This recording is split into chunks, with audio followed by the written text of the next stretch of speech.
All right, so this is my practical portion of the final exam for 340 Lab. This is explaining how to take proper heart rate and blood pressure on a client. So first thing, we're gonna do heart rate. So he's going to give me his wrist. I'm gonna locate the radial artery, which can be found right below the thumb. I feel a good palpation from him with his heart rate. So now that I feel that, we can start the timer, and then I'm going to count the amount of beats that I feel with my fingers while in a 30-second time span, and then multiply that by 2. When you're doing this, it's important to not use your thumb because you don't want to break off that blood flow, so you just want to press softly with your pointer and middle finger. So I'm going to start the timer now.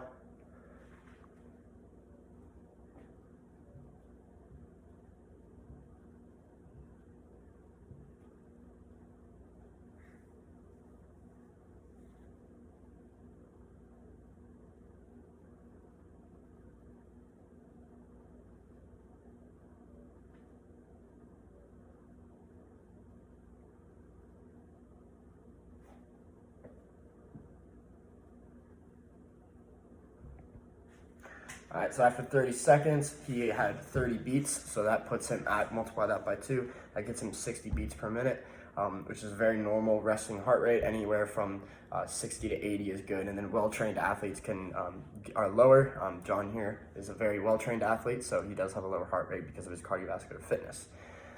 So moving on to blood pressure, I don't have a cuff, but we're going to pretend and use this.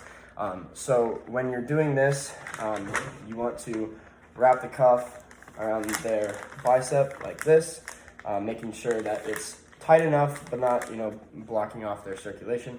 So while that's going, you would take your stethoscope, put it on. So then you're going to pump up the cuff. You're going to pump it up to around 160, 170-ish just to get a good baseline. And then once it's up there, you're going to slowly release the pressure in the cuff while taking your stethoscope and you're locating the brachial artery right here in the, right on the other side of your elbow.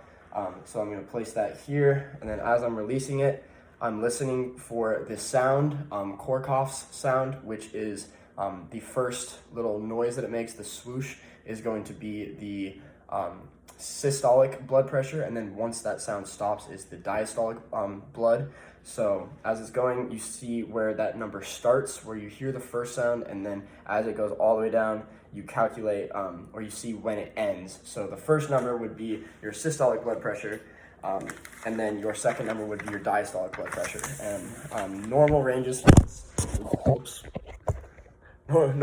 for this is it's 120 over 80.